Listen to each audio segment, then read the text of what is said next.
Money cannot buy what you are looking at right now. I have managed to get inside a completely locked sandwich shop with 2 Michelin-trained chefs before a single customer has walked through the door. In a few hours, this place will be packed. I mean, look at this. But right now, it's just me and the Golden Boys. No customers, no distractions, just an empty kitchen, a lot of questions, food, and access that almost nobody gets. Every day is a dream here, genuinely. It's about so much more than just the bread and the mayo and the ingredients. It's about culture.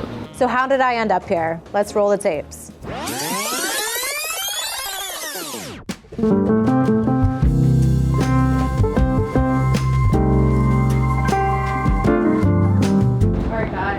Let's head into my favorite sandwich shop here in Las Vegas. What's up, guys? Hey there, welcome in. How's it going? It's going. We are ready for some sandwiches today. All right, welcome back. what are we doing? So this is our cold well here. This is where all the action happens. We build all of our sandwiches right here. Start to finish, that's where it gets finished. Right now we're doing a little bit of prepping before we open. Okay. But for the most part, this is where everything happens. The magic happens here. That's right. My name's Rami and Scott. I'm the co-owner of Golden Boy. So Golden Boy's been open for a little over a year now. Our 1-year anniversary was actually last Sunday. I worked in Petit Trois in Sherman Oaks in Los Angeles. I was a head chef there for about 3 years. Before opening Golden Boy, I worked at Esther's Kitchen for about 4 years. And before that, I was working in just corporate kitchens, dishwashing, doing all the odd jobs and grinding it out. So Ram, tell me why sandwiches? So initially, we found this space and we were thinking of so many different things, and like we had three or four different concepts in mind. Sandwiches came out of the fact that we don't have a hood system in here. We don't have grease interceptors, Ansel systems, all this crazy stuff that you need to like do grease cooking. And we decided sandwiches could be done without all that. And why not, right? Like we just took a leap of faith, and that's kind of how sandwiches came around. Do you make sandwiches at home after you make sandwiches Absolutely at not. I really wanted to ask that question. So why did you guys choose this neighborhood to have your shop? One, we found this location and it just spoke to us and made sense for what we wanted to do. It was just such a great way for us to get our foot in the door as business owners. Did you guys think that Golden Boy would become as successful as it is right now? Absolutely not. No? Like we were confident, but we're very grateful. Yeah. I mean, you guys have lines outside the door all the time. Every time I come, there's like a huge line. There's hundreds of people coming in and out every day. Yep. It's incredible. Every day is a dream here, genuinely. I think that makes me happy to hear. Scott, I have a question for you. My name is Scott Arn, and I'm the co-owner of Golden Boy Market and Deli. My resume in the culinary world is kind of all over the place. I spent quite a bit of time in Reno, Nevada, kind of earning some stripes early on, and decided it was time to move to Spain, where I ended up working at a restaurant called Alquimia by Jordi Villa with 1 Michelin star, and I transferred that over to a place in San Sebastian called Mugaritz with 2 Michelin stars. I worked there for about a year and a half. Came back to the States, wanted to be a little closer to family. Ended up working at a place called McCrady's in South Carolina. Went and opened a restaurant in Reno called Von Bismarck that's no longer open. And then moved down to Vegas to be back where I started, and went to Esther's Kitchen, and then ended up here. What was it like working in fine dining? I mean, I think it is your entire life. It's what you live to do. Everything you're doing is for not yourself. I mean, the pay's not great. So it was for the sake of learning. Did you feel like guilty leaving? I felt horrible. You went through so much hard work for years, and now you are doing lunch at a sandwich shop.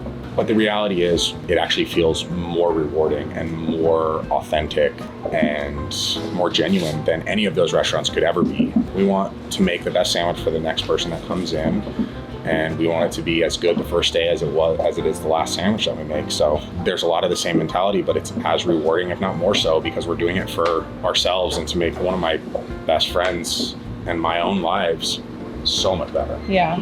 When we decided to leave fine dining to open a sandwich shop, a lot of our friends thought we were a little crazy, but our families were very supportive. It was a huge risk. My wife was freaking out a little bit, but she obviously supported me. Going from 2 Michelin star to a family style dining in Reno. It was kind of like what was all that effort for?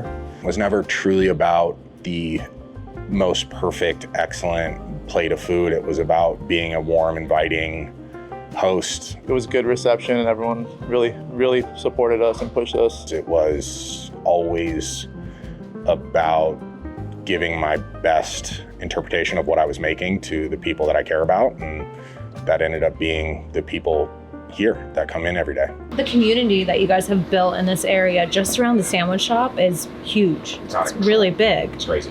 Which I feel like that would be really rewarding. It's genuinely incredible when we're like, I'll be eating somewhere and they'll be like, oh, it's the Golden Boy, one of the Golden Boys.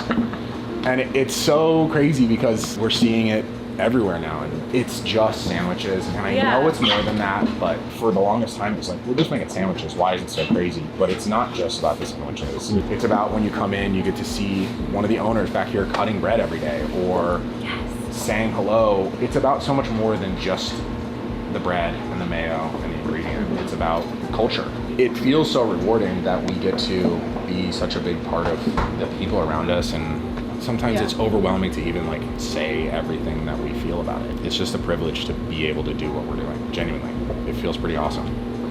Winning Star Chef's Rising Stars feels like a somewhat undeserved honor at first. It seems like sandwiches are such a humble approach to be recognized for. People make sandwiches, there's hundreds of sandwich shops around.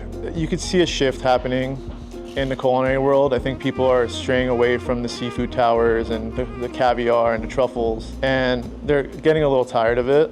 They want to see more honest neighborhood spots, and I think that's kind of where we shine. It felt like so much more than recognition for making a sandwich. It felt like recognition for improving our own lives and being a part of the community around us. Still putting a lot of effort and love into what we do, but doing it in a more casual setting.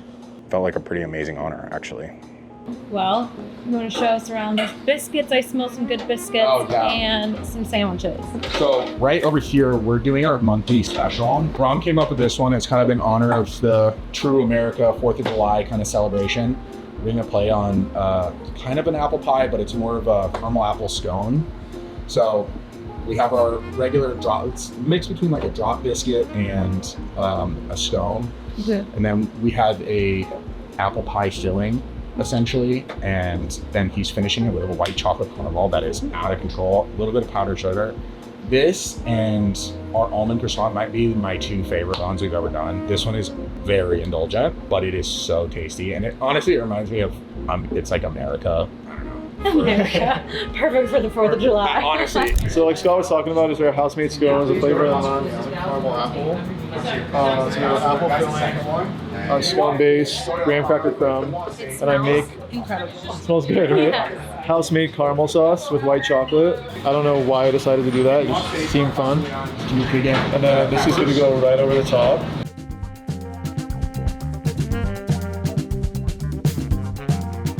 Do you make all the sauces? Yep, absolutely. Every sauce is made in-house. Yep. Crazy. I'm not even kidding. And then we're gonna Shake go your life. powdered sugar all over that. They're going to Spain here in the next 2 weeks. So pretty. Yeah, and for the finishing touch, we have There's a secret component that goes to the scone. Just wait for it. It's my favorite part. Malden flakes sea salt. Yeah. Yeah, that's our scone for the month.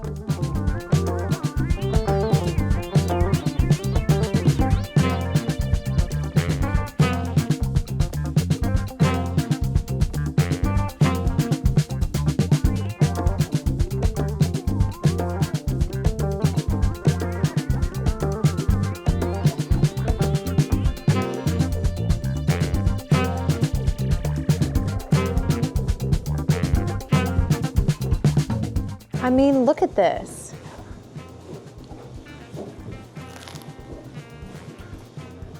Oh my goodness.